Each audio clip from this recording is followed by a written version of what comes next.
A paz do Senhor Jesus, meus amados irmãos, vamos começar aqui mais um cafezinho com Jesus.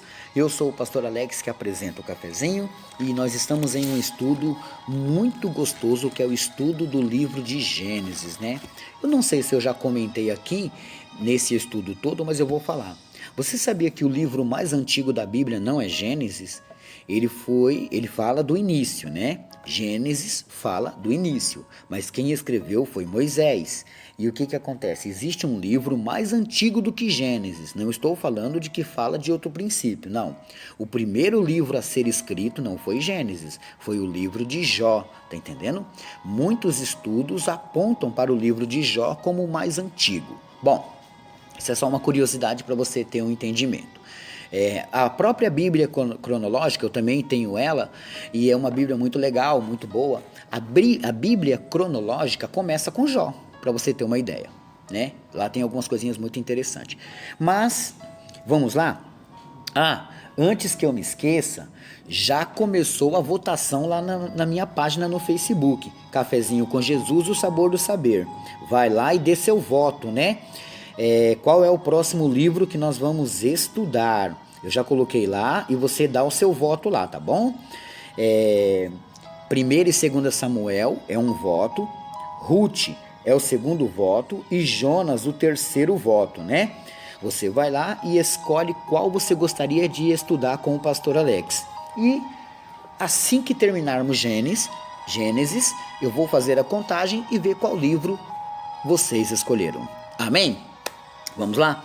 Ontem nós paramos no capítulo 41, verso 32, onde José está diante de Faraó e ele começa a relatar as coisas que Faraó sonhou, né?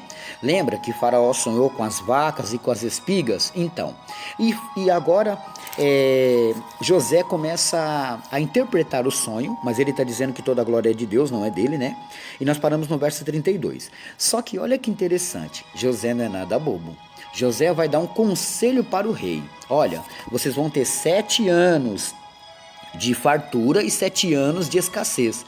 Então, nesses 7 anos de fartura, você tem que ter um homem muito bom para trabalhar, para guardar, para armazenar todas as coisas que vierem. E aí, depois, quando chegar os 7 anos de fome, você e o Senhor, todo o seu povo, vai conseguir escapar da fome, porque esse homem conseguiu guardar, controlar tudo isso, né? Veja o verso 33. Portanto, o Faraó se proveja agora de um varão entendido e sábio. Olha ele falando dele mesmo para ver se Faraó capita, né? Se ele pega no ar. Entendido e sábio, e o ponha sobre a terra do Egito. Faça isso, Faraó, e ponha governadores sobre a terra, e tome a 5ª parte da terra do Egito nos 7 anos de fartura, né? Porque Deus mostrou para Faraó que ele teria 7 vacas gordas e 7 espigas boas, né? Primeiro, depois 7 vacas magras que vai devorar as gordas e 7 espigas que vai devorar as 7 espigas boas. Então o que acontece? 7 anos de fartura e 7 anos de escassez. Foi o que ele ali introduziu para o Faraó. E agora ele está dizendo para o Faraó: arruma um homem aí, ó, muito bom. É como se ele estivesse falando e dando um sinalzinho com a mão dele, apontando para ele mesmo. Ó, um homem muito inteligente, sábio, né? Já apontando para ele mesmo, né? Verso 35. E ajuntem toda a comida destes bons anos que vem e amontoem trigo debaixo da mão de Faraó, para mantimento das cidades, e guardem. Assim será o mantimento para o provimento da terra, para os 7 anos de fome que haverá na terra do Egito, para que a terra não pereça de fome. E esta palavra foi boa aos olhos de Faraó e aos olhos de todos os seus servos. Verso 38. E disse Faraó a seus servos: acharíamos um varão como este, em quem haja o Espírito de Deus? Depois disse Faraó a José: pois que Deus te fez saber tudo isso, ninguém há tão entendido e sábio como tu. Tu estarás sobre a minha casa, e por tua boca se governará todo o meu povo. Somente no trono eu serei maior que tu. Olha só, meus irmãos. José agora está sendo exaltado como governador, ele vai governar, é ele, é a palavra dele, né? A única coisa que está acima dele é o trono de Faraó, abaixo de Faraó tem ele, pronto. Um hebreu, meus irmãos, olha o que Deus faz, você vai entender o porquê que Deus fez tudo isso, olha só, verso 41. Disse mais Faraó a José, vês aqui, te tenho posto sobre toda a terra do Egito. E tirou Faraó o anel da sua mão e o pôs na mão de José. E o fez vestir de vestidos de linho fino, e pôs um colar de ouro no seu pescoço, e o fez subir no segundo carro que tinha, e clamava diante dele, ajoelhai, assim pôs sobre toda a terra do Egito, né? Olha que honra, né? Então, no verso 44 diz assim, ó, e disse Faraó a José, eu sou Faraó, porém sem ti ninguém levantará sua mão ou seu pé em toda a terra do Egito.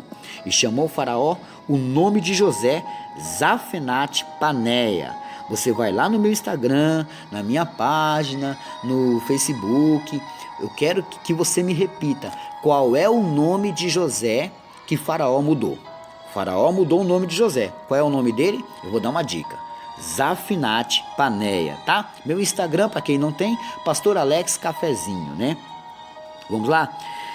Verso 45. E chamou o Faraó o nome de José Zafenate Paneia, e deu-lhe por mulher Azenate. Então, Zafenate Paneia é o governador do Egito. Se essa mensagem chegasse para os seus irmãos, eles não saberiam que era José. Deus trocou, Deus permitiu a troca do nome dele para que não fosse a hora ainda de todo mundo descobrir. Então Deus permitiu que o nome dele fosse trocado e agora ele casou com uma mulher de lá, filha de Potífera, sacerdote de On, e saiu José por toda a terra do Egito. Então José agora não é mais conhecido como José. Todo mundo que olha, ele chegou ali como escravo, olha que história linda, né, meus irmãos? Ele chegou como escravo, foi acusado de ter ficado com a esposa de Potifar, e ele pagou a pena dele, foi honrado, saiu da cadeia, mesmo sem ele dever nada. Ele decifrou os sonhos, porque Deus passou a ele o entendimento, e ele foi exaltado para governar o Egito, né? Veja 46. E José era da idade de 30 anos, quando esteve diante da face de Faraó, rei do Egito. E saiu José da face de Faraó e passou por toda a terra do Egito. E a terra produziu nos 7 anos de fartura as mãos cheias, né? A mãos cheias. E ajuntou todo o mantimento dos 7 anos que houve na terra do Egito, e guardou o mantimento nas cidades, pondo nas cidades o mantimento do campo, que estava ao redor de cada cidade. Então, ele fez aquilo que ele falou. Dentro dos 7 anos, ele conseguiu armazenar. Tudo que se plantava, colhia e guardava. Colhia e guardava. Para quê? Para suportar a época da sequidão também, né? Da fome. Verso 49. Assim ajuntou José muitíssimo trigo como a areia do mar, até que cessou de contar, porquanto não havia numeração. Ele já não sabia, tipo, quantos milhões e milhões e milhões, já não tinha mais número para dizer quanta coisa já tinha guardado, né? E nasceram a José 2 filhos, antes que viesse o ano da fome, né? Então ele teve 2 filhos com a mulher dele. Qual é o nome da mulher de José? Azenate. Então, Azenate teve 2 filhos com José. Vamos ver o nome dos menininhos, né? Vamos conhecer a família de José? E nasceram a José 2 filhos antes que viesse a fome, que lhe deu Azenate, filha de Potífera, sacerdote de On. E chamou José o nome do primogênito. O primeiro filho dele se chama Manassés. Por que o nome do menino foi dado como Manassés? Ele vai explicar. Porque disse, Deus me fez esquecer de todo o meu trabalho e de toda a casa de meu pai, né? Então, o nome da criança Manassés foi uma alegria tão grande que ele esqueceu de todo o seu passado, meus irmãos. O nome da criança Manassés é esquecer do passado, né? Eu não vou falar da igreja ou do que fazem certos tipos de orações, né, meus irmãos? Na verdade, isso aqui, você não pode pegar isso aqui como uma oração. Eu vou pôr a mão na cabeça da pessoa e vou fazer a oração de Manassés para que você esqueça o seu passado. Meus irmãos, não funciona dessa maneira, né? Você não precisa disso. Mas tudo bem, eu não vou entrar nesse mérito, né? Não vou entrar nessa situação aqui, não. Então o nome do primogênito dele se chama Manassés, que diz que ele esqueceu o passado. Verso 52. E o nome do segundo chamou Efraim, porque disse: Deus me fez crescer na terra da minha aflição. Então, Manassés significa esquecendo do passado. Efraim significa crescer na terra da aflição. Se fosse assim, eu já fazia uma campanha. Manassés e Efraim, esquecendo o passado e crescendo na aflição. Você pode até colocar esse título numa campanha, mas você não pode dizer que isso vai acontecer com eles por causa desses nomes. Não mistura as bolas, meus irmãos, tá entendendo? Bom, vamos lá. Verso 53. Então acabaram-se os 7 anos de fartura que havia na terra do Egito, e começaram a vir os 7 anos de fome, como José tinha dito. E houve fome em todas as terras, mas em toda a terra do Egito havia pão. E tendo toda a terra do Egito fome, clamou o povo a Faraó por pão. E Faraó disse a todos os egípcios: Ide a José, o que ele vos disser fazei. Havendo, pois, fome sobre toda a terra, abriu José tudo em que havia mantimento e vendeu aos egípcios, porque a fome prevaleceu na terra do Egito. E todas as terras vinham ao Egito para comprar de José, porquanto a fome prevaleceu em todas as terras. Então, entenda. Se Deus não permitisse que Deus precisava que José tivesse um encontro com o governo do Egito. Deus precisava levar José para governar o Egito. Como? Como que o Egito ia dar essa oportunidade para José? Então Deus criou uma situação. Colocou no coração do pai de que fizesse uma túnica e deu sonhos a ele. Por causa da túnica e dos sonhos, José contou para seus irmãos. Por causa disso, lançaram ele na cova. Venderam ele para os mercadantes que levaram para o Egito, aonde Potifar o comprou e colocou na sua casa, aonde a mulher de Potifar fez com que ele mentisse contra ele. Deus não colocou isso no caminho dele, Deus permitiu que as coisas acontecessem, mas era tudo um plano. Assim, a mulher o acusou, ele pegou cadeia, porque o caminho para chegar no governo tinha que passar por aquilo. Na cadeia, ele interpretou 2 sonhos.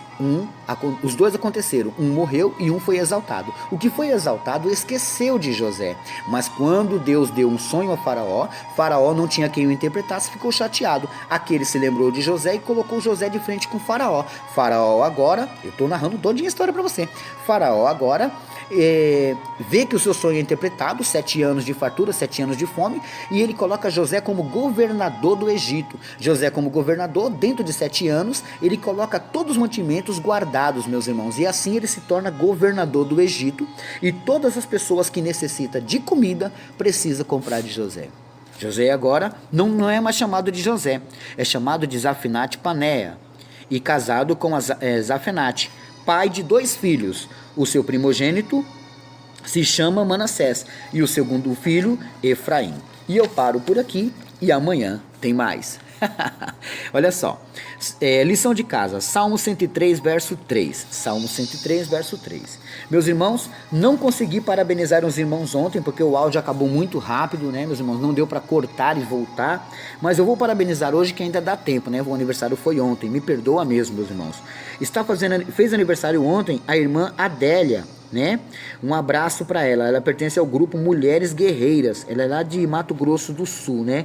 Irmã Adélia, me perdoa, minha irmã, mas é que esse estudo ele tá longo e acabou não dando tempo, né? Olha só, fez aniversário ontem também Andrélia. Abraço da Vera de São Sebastião. Andrélia, feliz aniversário e Deus abençoa grandemente, viu, a vossa vida. E está fazendo aniversário hoje a irmã Eliane, lá de Londrina, no Paraná, né? Feliz aniversário, varoa, Deus abençoa grandemente. E hoje também é aniversário do Manuel Vieira Rodrigues, né? Ele pertence à Igreja Apostólica Carvalho de Justiça, e também a Michele Oliveira Santos, que pertence à Igreja Apostólica Carvalho de Justiça, né?